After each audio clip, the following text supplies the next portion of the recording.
Sean Tucker for Heisman. Are Locked On Syracuse, your daily podcast on the Syracuse Orange, part of the Locked On Podcast Network. Your team every day.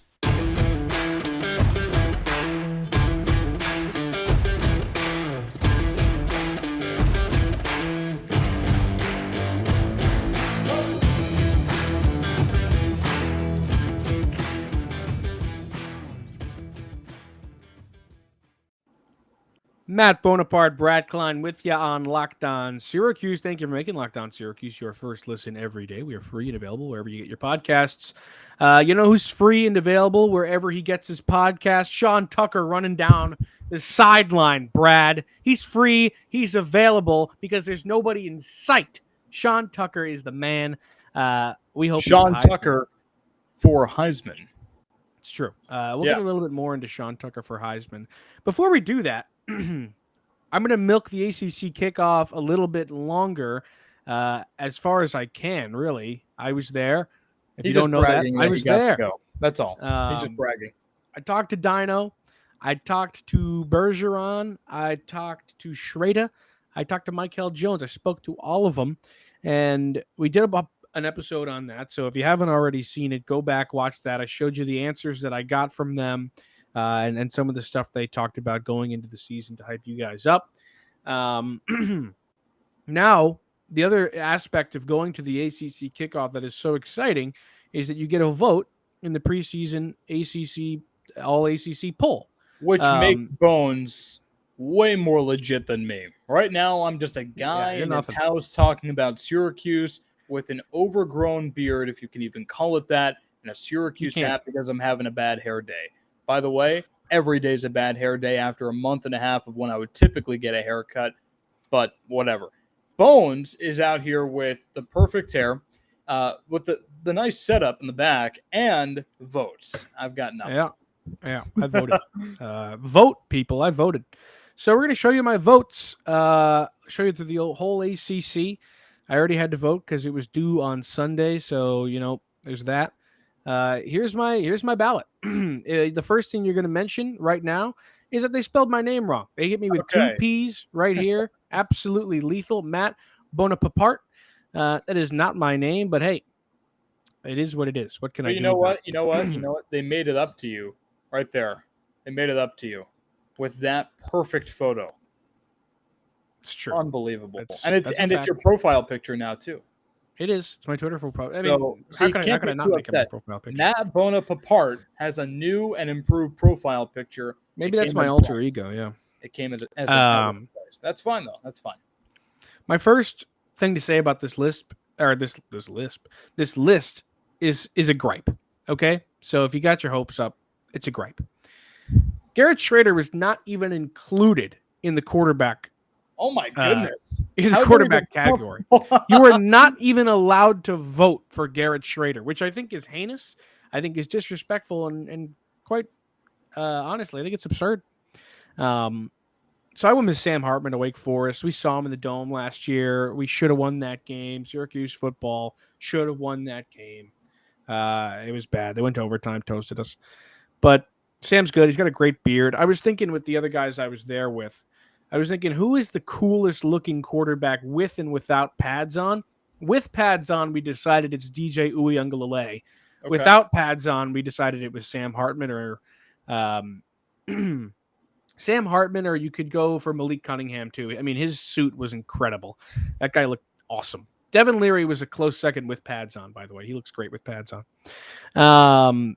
So Sam Hartman, not only the coolest looking quarterback, thanks to that beard, but also probably the best in the conference. On to running back. If you're not picking Sean Tucker 1, I don't really know what you're doing, Sean Tucker for Heisman. Will Shipley, I took at Clemson, which might be a hot take for a lot of people, but he's a darn good back and he's serviceable. So people love big game Will Shipley over down in Clemson, South Carolina. Wide receivers is an interesting category that no longer is Jordan Addison. He's now a Pac-12/Big Ten receiver. But there's still great receiving talent in the ACC. Zay Flowers, Josh Downs, they're kind of the 1-2 punch that the ACC has to offer. I could have gone Clemson, Joseph Ngata. I could have gone a multitude of ways. I go A.T. Perry for that number 3. Yeah. There's no more Jakari Roberson at Wake Forest, so I said somebody's going to have to fill that hole. Taylor Morin's pretty good, but A.T. Perry's a lot better. Crazy athlete. Donovan Green coming in too. He's going to be good. So I went there. Let me pause you here. Let me stop you there. So the quarterback spot, I feel like Sam Hartman's going to be the popular pick. So you're not in the minority there. I probably would have taken Hartman as well. I agree with you. I'm surprised that you can't vote for Schrader. That's actually pretty crazy. You also cannot vote for a Syracuse wideout. That's crazy. You should be able to vote for anyone, even if they're on, the practice squad. Well, the screen is only so long, Brad. I mean, but in theory, it's not a write-in. It's a vote. In theory, you get your choice. Whatever. If he's a starting player, he should be definitely on the ballot. I 100% agree with you. I was thinking, so I'm biased towards Devin Leary. I happen to be a big Devin Leary fan, so I would have probably taken Sam Hartman with Leary as a close second. I don't know if you were thinking about anyone else. Leary's good. I thought about Leary. I wonder if, not that he should, I wonder if DJ Uiagalelei will get any love here. Just because of what he's capable of. Just because of what he's capable of. He's going to have to prove himself. I mean, somebody's going to vote for him. I bet you maybe Don Munson, the play-by-play broadcaster for Clemson, votes for him. But he's a great guy. We'll have him on the pod, hopefully. Great guy. Yeah. Well, obviously he's capable of too much, and he just didn't accomplish. Maybe the Tiger Net guys. Maybe. Okay, but Sam Hartman, that's fine. I don't actually disagree with you on Shipley either. Obviously, Tucker won. That's fine. And the receivers are fine. I'm a big proponent of A.T. Perry and Downs need to be there. And Zay Flowers actually would have been my third. But A.T. Perry's a stud. Yeah, all 3 of those guys are fantastic. But think about Zay Flowers. He had Dennis Grosel for the majority of last season. He didn't even have Philly J. Yeah. So you put Phil Dracovic in there. I bet you he has a really great season this year. I went Will Mallory at tight end, honestly, because I don't really think there's much competition at tight end in the ACC. But it is what it is. Max Mang an option? Max Mang, not an option. No. Jeez. It was Sean Tucker and Matthew Bergeron and no one else. What do you mean? For Syracuse on the ballot. Oh, well, hey, you don't know. We got a whole defense to go through here, bro. All right.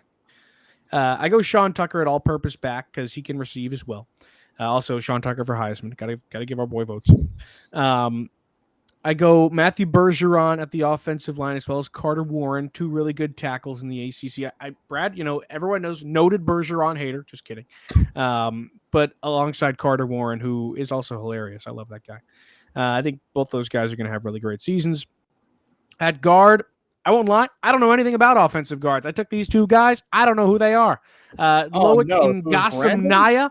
Yep. Who are these guys, Brad? Do you know anything about offensive guards in the ACC? Well, I don't have a vote. You do. So you have the obligation. There were no offensive guards in attendance at the ACC kickoff. I could not get any information. So I went with Louisville and Wake Forest. I just went with the best name possible, and that was Loic and Gassam Naya. And I went with the best-dressed quarterback's offensive guard, and that was Malik Cunningham. So you get Caleb Chandler there. Don't pay too close attention to that one. Grant Gibson, though, at center, there's plenty to talk about here. Yeah. He is my second year in a row I voted for him. Now, this is my second vote on the ballot, 2 years in a row. I voted for Grant Gibson twice in a row. He's fantastic, one of the 4 returning offensive linemen that are going to make NC State a really great team this season. He's fantastic for that O-line. I think he's going to help that offense shine. Well, yeah, Gibson's he's funny because he started as a defensive tackle, and he's since transitioned and just completely ran with the position of center, quarterback of the offensive line, you can say, captain of the team, and what he's done is really impressive. And the thing is, he's leading an offensive line that is very, very different from very, very recently, right? Left tackle was Ikem Ekwonu, and that was his position group. He was the guy, the best player on the team at the time. And then Joe Skullthorpe was another player who actually had some center experience himself. Gibson played him out of the position, and Skullthorpe ended up playing left guard, and that's a guy, redshirt senior at the time, ended up being a redshirt senior. He stayed for a while, and but now Gibson's the guy, and I really like that pick. Thanks, Brad. Yeah. Defensive end, I went Myles Murphy because he is an absolute dog. I believe the Florida State defensive end who was in attendance, whose name's escaping me, he had a great quote on the weekend, which was, "If you a dog, you a dog." And Jared Verse is a dog. I didn't vote for Jared Verse, but Myles Murphy did get my vote. And then I went with Habakkuk Baldonado from Pittsburgh, who is absolutely fantastic. Stud. From I didn't Italy. Go with Deslin Alexander. Yes, Habakkuk's my guy because he's Italian. Yeah. But, he's also fantastic. But Deslin Alexander, who was in attendance, who's kind of the leader of that defense, the grandpa of that locker room, I didn't vote for him. Still a fantastic player. He was on my short list. But I think these two guys are going to shine this year. And then defensive tackle. Oh, it's Fabian Lovett. That's who it was who said, you a dog, you a dog. I went Fabian Lovett, and I went Brian Bresee, which might be a controversial pick now because he hasn't had incredible success, but the man is still one of the most talented players, one of the most highly touted prospects in recent college football history, an incredibly talented player. So don't sleep on Brian Bresee. He's my kind of sleeper pick in all this, if you can even say that. Okay.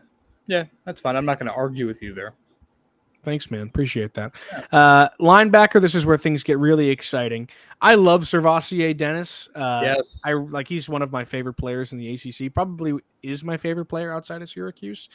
He's a Syracuse native. Syracuse recruited him to be a quarterback, and he didn't want to play quarterback. And he was only given a Power 5 offer from Pittsburgh to play linebacker as, I believe, a 2-star recruit. So he goes to Pittsburgh, and he's absolutely shined. He kind of makes Syracuse look really stupid in that sense. But right behind him, I put Michael Jones, who we all know about. So that's the third Syracuse player on this list. Now, fourth Syracuse vote on this list. And then right behind him, Drake Thomas. You could argue that the order here isn't great, but this is how I see it. So it's interesting. I'm not going to argue with the players. The order, I'm not going to argue with you either because you said maybe not on the order. But the three players not going to necessarily argue with. NC State's linebackers are unbelievable. Obviously, Syracuse Wilson is also very good. Well. Yeah. Peyton Wilson is a name that I would seriously consider in my 3 linebacker pick. So I did, but the thing is, Wilson was there to represent NC State last year at the kickoff. Drake Thomas comes in, pretty much takes his number 1 job on the team after Wilson comes back from injury, and Drake Thomas has been an absolute stud. So I kind of had to go with him. Yeah, I get it. It's one of those unfair breaks for Wilson. Like he got hurt, but when he's healthy, my goodness, he might be better than Thomas. It's very possible, and he might be better than honestly all but one linebacker that Syracuse has, and that's Michael Jones. Yep. So those are my 3 linebackers. We move on to the corners. I'd take Garrett Williams. I'm going to take Garrett Williams and say he could have the season of a lifetime and be the best corner in the ACC. You had 2 guys at Clemson last year, and Andrew Booth, and what was it, Mike Jones? I'm forgetting his name right now. Is it Mike Jones? Who is the other guy at Clemson? I can't remember his name. All right, whatever. You had Andrew Booth and another man. Go look it up for me while I'm talking. All right. Those guys were fantastic. But you kind of move those guys out of the way, and it could be a pretty wide open year for the ACC this season in terms of corners. So I go Garrett Williams here. He has 18 passes defended in his last 2 seasons, in his only 2 seasons in college football. That's a fantastic number. Some people would argue he had a down year last year, and I think it's only reason for him to come out and show that he's even better this season. Shaheem Battle at NC State kind of adds on to that great defense that the Wolfpack have. I think he's also going to have a fantastic season, but my bold pick and one of my really bold takes here is that Garrett Williams is number 1. Okay. Yeah, it is Mike Jones Jr., by the way. Okay, so I was right. Mike Jones Jr. I give it to you, yeah.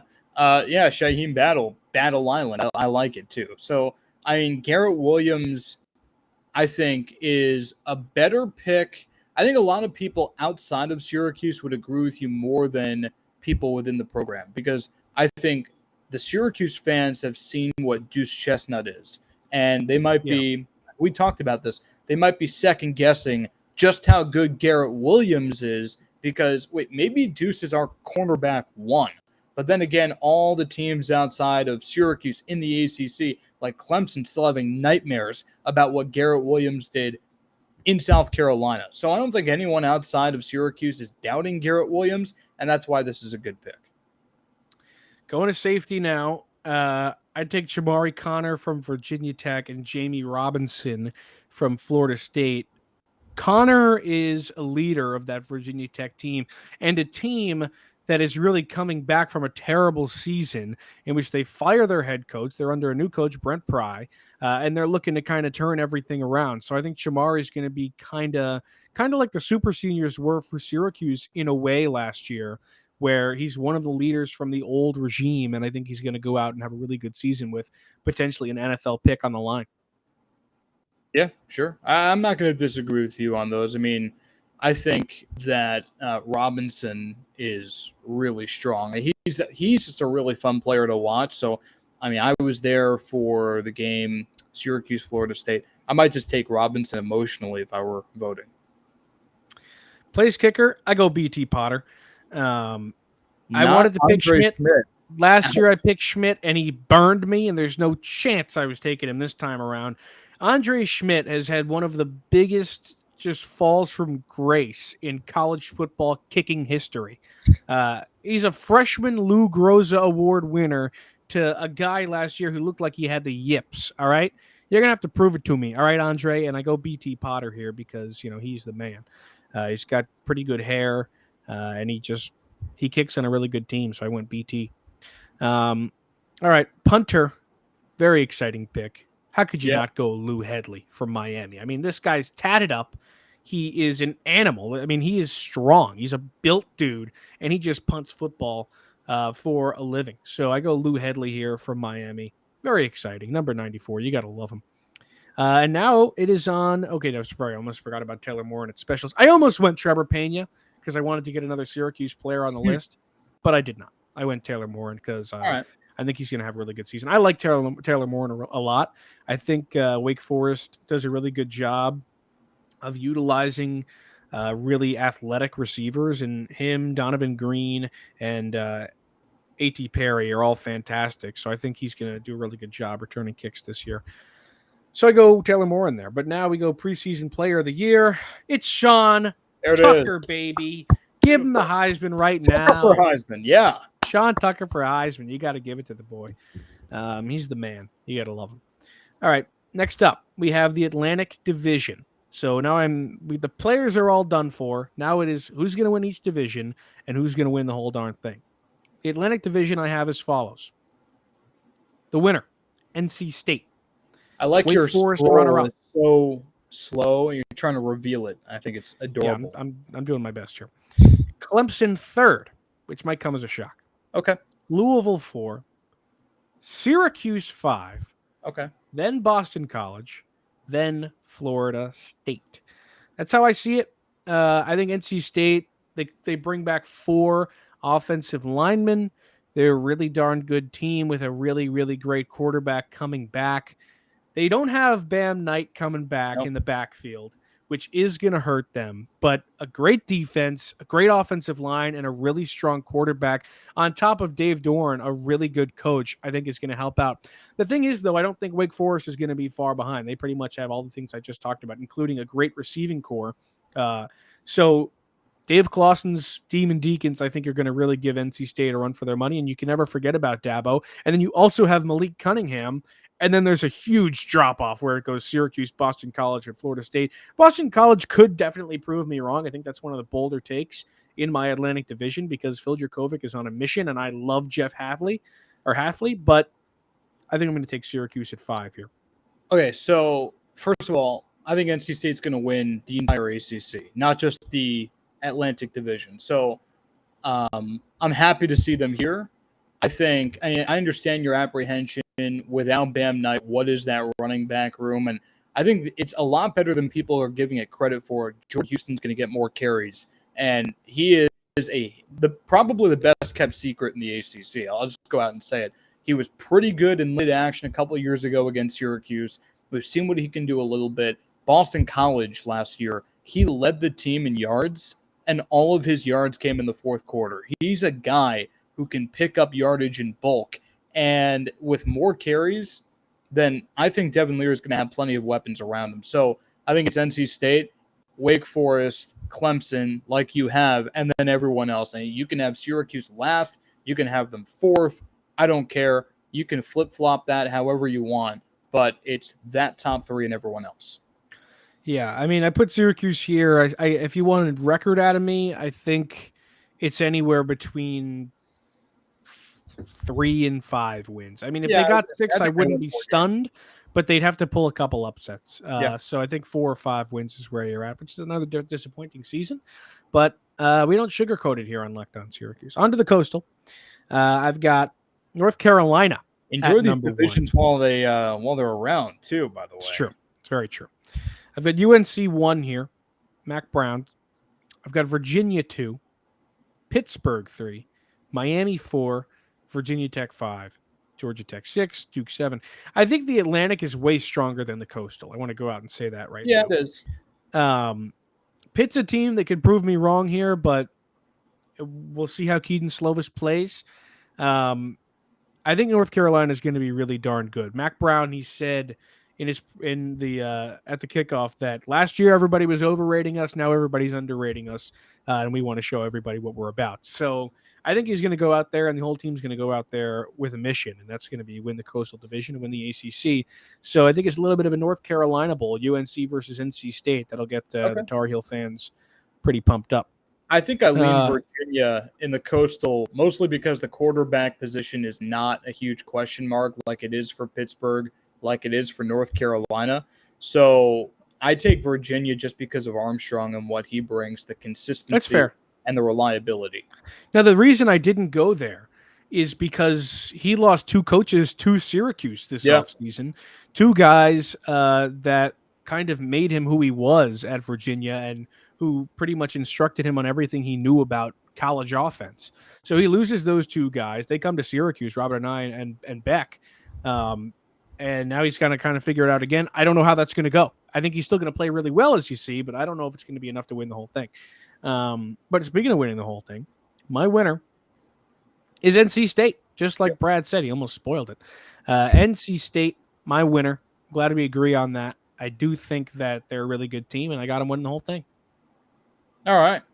We don't disagree on too much. I mean, fundamentally, it's pretty similar what my ballot would have looked like. I respect it. Woo! All right. I had a couple. We are 22 minutes into this podcast. The champion was one of them. Yeah, we're deep, and we have one Let more. me give you an ad real quick. Fine. Go ahead.